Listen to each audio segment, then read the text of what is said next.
Oh, hi there. Sorry, I was just doing some stretching exercises over here, trying to get ready for some chemistry. Always good to stretch a little before you begin. Really get all that out before you're ready to start some chemistry here. Whoa, a little too much stretching. Hang on. Let's go back that way. A little bit that way. Okay. So this is experiment number 6. The percentage of water in a magnesium sulfate hydrate. Hi, so let's take a look at the equipment we're going to use here in experiment number 6. First off, we have our bottle of hydrate right here, and our hydrate that we're using in this experiment is magnesium sulfate heptahydrate. We are also going to use our weigh boat here to weigh out our solid, and our solid is a white solid, and we're going to weigh out our white solid into our weigh boat, and we're going to scoop it out using our scoopula, our spatula that's over there. We'll do this all on an electronical balance, which we will see shortly in another picture. Once we have our proper amount of hydrate weighed out, we're going to transfer it to our crucible, which is this guy right here. There's the crucible on the bottom there and our crucible lid. So crucible with the lid is here. Once we have our solid in our crucible, we want to put it on our ring stand, and our ring stand is right here. And obviously we can't just toss it up there. We do need something to put our crucible on. And when we put our crucible on, we need a ring. Do we have one around here? Oh, there, wait, I see one over there. I stretch way over there. Good thing we did stretching exercises earlier. This right here is a ring that can attach to a ring stand, such as this here. And when we attach the ring to a ring stand, obviously we still need something to make sure that our crucible does not fall through. And that's where this guy comes into play. This is our clay triangle. Our clay triangle basically sits on the circle part of the ring, which is over here. And it allows for our crucible basically to sit nicely above the Bunsen burner as we're heating it. Obviously we're going to use a Bunsen burner here. It's kind of a big Bunsen burner, but we're going to use a Bunsen burner here to heat our hydrate from the bottom. A couple of other tools that are here that we see, and one that we actually don't see in this picture, but we do have these guys here. These guys are used basically to pick off the lid of the crucible. If you look on the crucible lid right about here, it might be hard to make out, but there's actually a small little hole on it. And we could use this little picker sort of tool here to carefully lift off the lid and transfer it where we need it to be. Now this is very important because unfortunately a lot of experiments that involve crucibles sometimes end up right down there on the bench top, broken, and unfortunately in the glass waste container when it's all said and done. So we always want to make sure we use our proper tools to move a crucible around. So this is a proper tool to move the lid part of the crucible, but you can actually move the entire crucible using what are referred to as crucible tongs. And crucible tongs are used again to safely and properly move a crucible from one location to the next. We typically don't ever want to touch a crucible, ouch, especially if it is hot and it was just heated. But otherwise, even if it was cooled down, we don't usually want to touch it with our bare hands and put any oils or dirt on it, which would affect our measurements that we're making. So typically we always want to try to carry the crucible with the crucible tongs and avoid handling the crucible with our actual hands as little as possible. Let's take a little closer look at the actual heating process we're going to do as we heat our crucible on our ring stand. First off, the setup, just a reminder, over here we have our ring stand, we have our Bunsen burner, our crucible up on top, and this is where our clay triangle would be, right in this area here. We have sort of a super zoomed in real life picture here of the clay triangle and the ring, how they all sit together. And as you can see, the clay triangle sits in the ring part with our crucible sitting right there in the middle, allowing obviously our Bunsen burner to heat it from the bottom. As we heat from the bottom with our Bunsen burner, our magnesium sulfate heptahydrate, which is in there, is going to start to heat up. As it starts to heat up, the water part of our heptahydrate, which is the hydrate part, will start to evaporate and it will come off as steam. And we will lose that water part out into the atmosphere as it escapes, as the lid is just slightly ajar. Now, once you're done heating the crucible, or whenever really you need to move the crucible, you should always use crucible tongs. Look, I actually found a pair of crucible tongs just kind of hanging out over here. Isn't that convenient? So we use these crucible tongs to actually move the crucible, and there's a little spot in between each side down here that fits really nicely around the crucible. And the goal is to get the crucible to sit really nice in that spot right there between the two sides. Now, it's very important when you actually use crucible tongs to actually not squeeze too hard. That's a very common mistake that a lot of people use when they use these crucible tongs. They grab the crucible tongs, they squeeze really hard, and before you know it, pop, out comes the crucible right from that little spot there. The key is to sort of cradle it gently with light and equal pressure, and that will keep the crucible actually in the location. And these are exactly what we want to use whenever we are transferring a crucible from one location to the next, be it hot, be it cold. Again, as we talked about, you do want to avoid kind of touching the crucible with your hands to put any oils or anything like that that could affect your mass measurements. So again, these pair of crucible tongs just sort of appeared here. Very nice. Is always used to move a crucible from one location to the next, especially when it's hot. You can also see a little bit better in this picture here that little hole I was referring to earlier on the crucible lid, and that's where we can use that little picker to kind of go right through that little hole and transfer the lid as well. That way, again, if we use our proper tools to move our crucible from one location to the next, our crucible will be safe and happy and hopefully never break.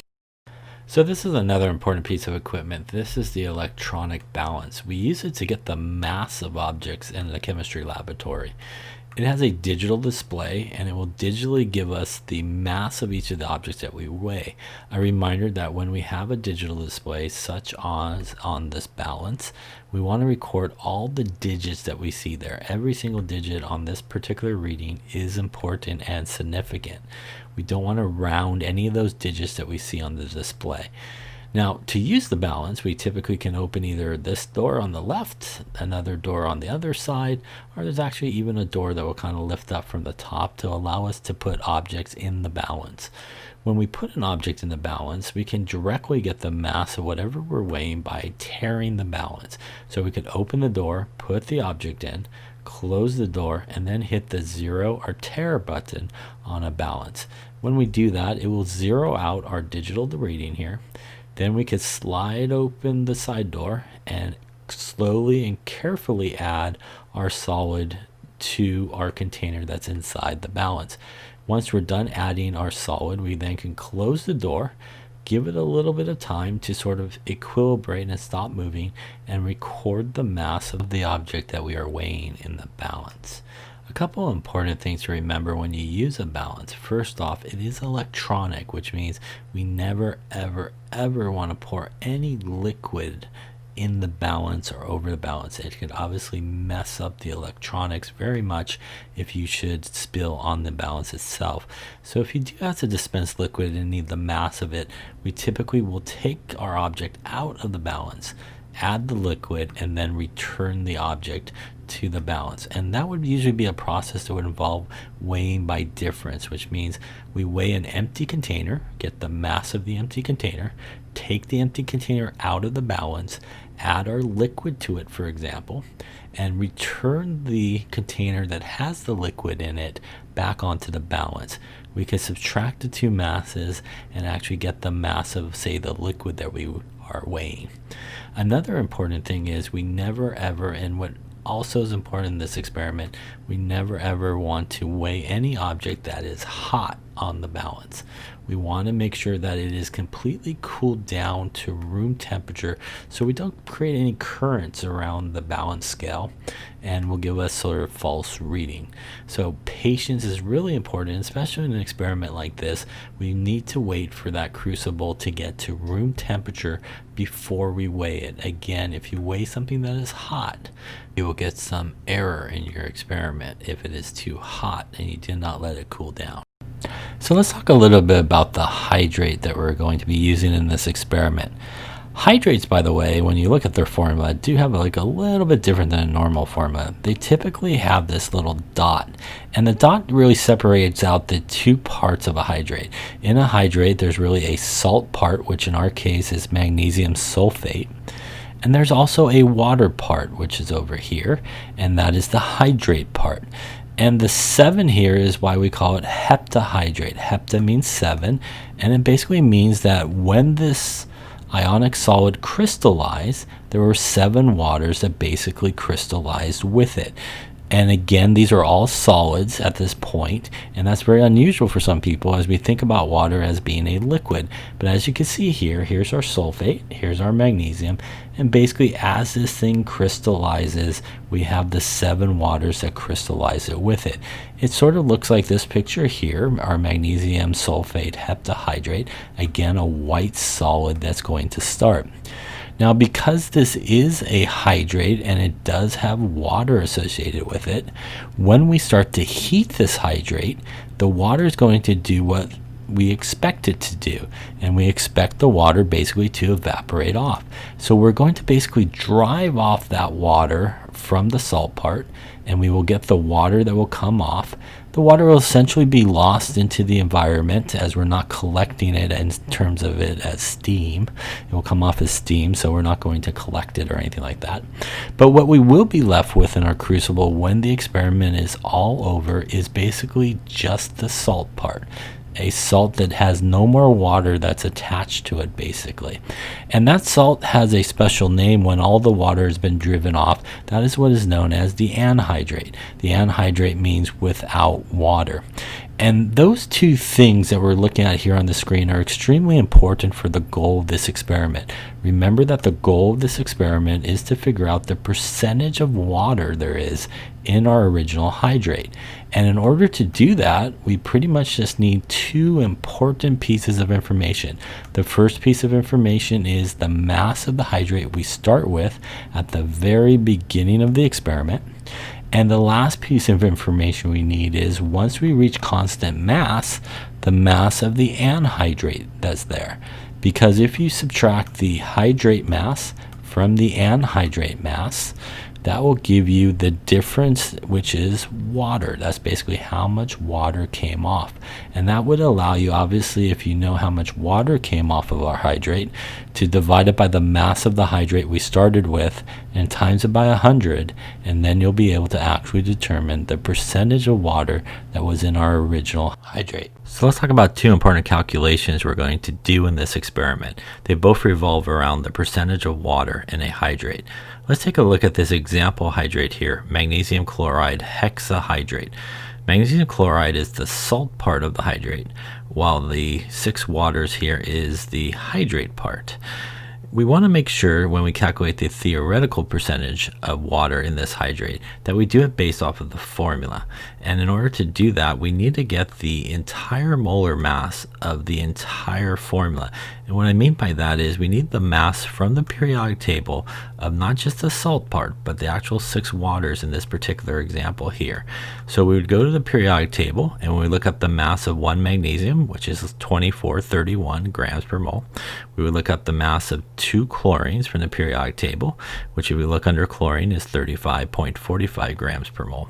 And then the important part is we also want to make sure we include the mass of the 6 waters that's part of this hydrate. So the 6 waters would include 12 hydrogens from the periodic table, the mass of those, plus 6 more oxygens, the mass that you would find on the periodic table. In our example, if you add all that together, that will give you the mass of the hydrate, or the molar mass of the hydrate, which in our example would be 203.3 grams per mole. Now we're interested in the water part of the hydrate here, so we want to make sure that we go to the periodic table and get the mass of the 6 waters that are there, and that again would be the 12 hydrogens and the 6 oxygens, and add all those together, and from our example here we see that equals about 108.1 grams per mole. Now to find our theoretical percentage of water, we divide those two numbers. We take the 108.1 grams, which is the mass of the water in our hydrate, divided by 203.3 grams, which is the molar mass of the entire hydrate, times it by 100. And in our example, we see that this particular hydrate has a percentage of 53.17% of it is made up of water. Another important calculation is the experimental percentage of water in our hydrate. That's actually going to come from our experimental information that we get from the experiment. We're going to be able to figure out, after we're done heating our hydrate at the very end, how much water was actually lost in terms of it in grams. And then we would also know the mass of the hydrate that we started with, and that's the mass of the hydrate from the very beginning of the experiment before we started our first heating. We're going to take both of those numbers, the mass of the water was lost, divided by the mass of the hydrate, and times it by 100. That will give us our experimental percentage of water in our hydrate. Ideally, our experimental percentage of water in our hydrate should be very close to the theoretical percentage of water in a hydrate. Let's talk about another important calculation done in this experiment, and that's percent error. So this is the formula for percent error. We want to take the theoretical percentage of water in this experiment. Again, that is found from the actual formula like we talked about earlier. And we're going to subtract it from our experimental percentage of water, which is found from our experimental data from the actual experiment. We're going to subtract those two and take the absolute value of it. And that top part here is sometimes what is referred to as the absolute error, when we take the theoretical percentage minus the experimental percentage in this case. Now, even if you get a negative number here, you're going to take it as a positive and divide it by the theoretical percentage of water in this case, and times it by 100%. When we do this and when we calculate percent error, we're looking for a small number. A small number means you did really well in terms of the experiment, and you can kind of give it a little cheer like, yahoo, yahoo, I did good, yes I did. Now, if you happen to get a large value for percent error, like 100% error, 120% error, 98% error, that's a situation where probably not too much celebrating, more like, oh, that's not so good. Maybe I need to do this experiment again. Bad job. But hopefully that won't happen to anybody. And usually when we do experiments like this, most people are very cautious when they're doing the experiments and do usually get a pretty good and low percent error. But even if we did get a high percent error, it does tell us something went wrong in the experiment, and that's also very good to know. In all seriousness, if you did get a high percent error, you could look at your experiment and try to figure out where were sources of error in this experiment. But again, if you got a low percent error, you can look at your experiment and know you did a probably pretty good job and there was not very many sources of error. And now off to start the experiment. Experiment proceeds this way. Here we go. The setup again, the materials used in this experiment. Heating the clean crucible lid for 4 minutes to start the experiment. Cooling the empty crucible lid after heating it for 4 minutes until it's cooled to room temperature. Weighing the clean empty crucible lid after heating and cleaning, record the mass. The mass of the clean crucible and hydrate to begin the experiment. Record the mass. Heating the crucible and hydrate for 12 minutes, first heating. Cooling down the crucible with the hydrate after the first heating to room temperature. Weighing the crucible and hydrate after the first heating, after it cooled down to room temperature, record the mass. Reheating the hydrate for another 5 minutes, second heating. Cooling down the crucible after the second heating, waiting until it reaches room temperature. Reweighing after second heating. We're looking for constant mass. Record the mass. Constant mass has been reached. No more further heatings are required. Since we reached constant mass, all the water has been driven off. Here is what the anhydrate looks like in your crucible at the end of the experiment. Okay, please make sure that you follow what you were told by your instructor as to how to complete this lab report. Once again, thank you very much to Shane for his work on this experiment.